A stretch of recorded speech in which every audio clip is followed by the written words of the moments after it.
Assalomu alaykum. Ismim Jamshidbek. CRM sohasida bir necha yildan beri faoliyatimizni olib boramiz va shu faoliyatimizni olib borganimiz davomida yuzlab mijozlar va yuzlab keyslarni ko'rdik. Ya'ni bu jarayonda biz umumiy top 5 ta xatoni to'pladik va ushbu videoda sizlar ko'rishinglar mumkin. CRM o'rnatishdagi top 5 ta xato. Bu aynan AMA CRM sistemasiga tegishli. Ho'p, bu yerda ko'radigan bo'lsak, bu kompaniya kimga tegishli degan savolga javob beriladi. Birinchi navbatda Islomjon Tursunov kompaniyasi va man shu kompaniyadan glavniy bosh mutaxassis sifatida ishlayman. Endi CRM o'rnatishdagi glavniy katta xatolardan nimalar deydigan bo'lsak, birinchisi rahbar CRM sistemasidan nima olish kerakligini bilmaydi.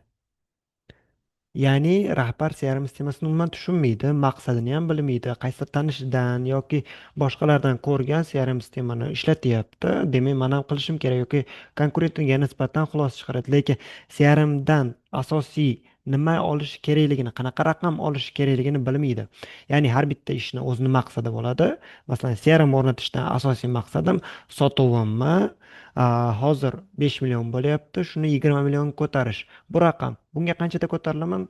Bunda 2 oyda ko'tarilaman. Nima resurslar kerak? Keyin ketiladi.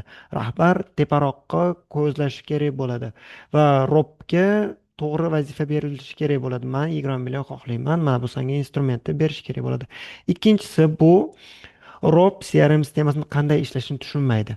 Ya'ni Rob CRM sistemasiga kelganda savdo-sotish yoki oldin sotuvchi bo'lib, keyin Rob bo'ladigan bo'lsa, CRM sistemasidagi ichidagi imkoniyatlar, boshqa holatlarni bilmaydi. Buni natijasida ko'p vaqt yo'qotiladi ma'lum bir maqsadga yetishguncha.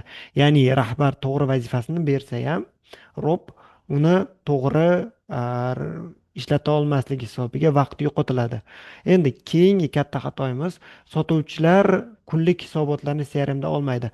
O'zi normalniy sotuvchi kunlik man o'zi nechta gaplashdim, necha minut gaplashdim, nechta muvaffaqiyatli gaplashdim, muvaffaqiyatli gaplashganlarim orasida nechta sotuv bo'ldi, nechta sotuv bo'lmadi. O'zi kontrolga olsa bu zo'r. Bu o'sadigan xodim bo'ladi. Lekin aksariyat 99% holatlarda ularga o'rgatish kerak bo'ladi. Sen mana bu narsani ko'rishing kerak deb. Keyingi katta xato keraksiz voronka bosqichlarini ko'p qo'shishadi.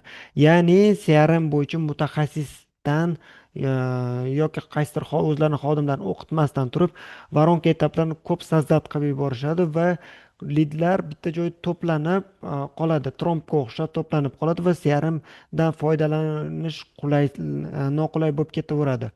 Va eng oxirgisi kunlik hisobotlar ko'rilmaydi. CRMdagi asosiy bo'ladigan maqsad bu kunlik hisobotlarni yuritish. Kunlik hisobotlar yuritilmayaptimi? Bu CRMdan umuman foydalanilmayapti degan xulosa keltirib chiqariladi. Agar sizda ham CRM sistemasi bo'ladigan bo'lsa va ushbu xatolarni yo'l qo'llayotgan bo'lsa, demak katta ehtimol bilan shunchaki vaqtinglarni sarflayapsizlar degan holat keltirib chiqariladi. Va biz mana shu holatlar bo'lmasligi uchun o'zinglar ichki sistemalarda CRM sistemasi bo'yicha mutaxassis tayyorlab berish kursini yo'lga qo'yganmiz. Agar sizga shu kurs qiziq bo'ladigan bo'lsa, video pastdagi havola orqali ro'yxatdan o'ting, menejerlarimiz to'liq ma'lumot berib o'tishadi.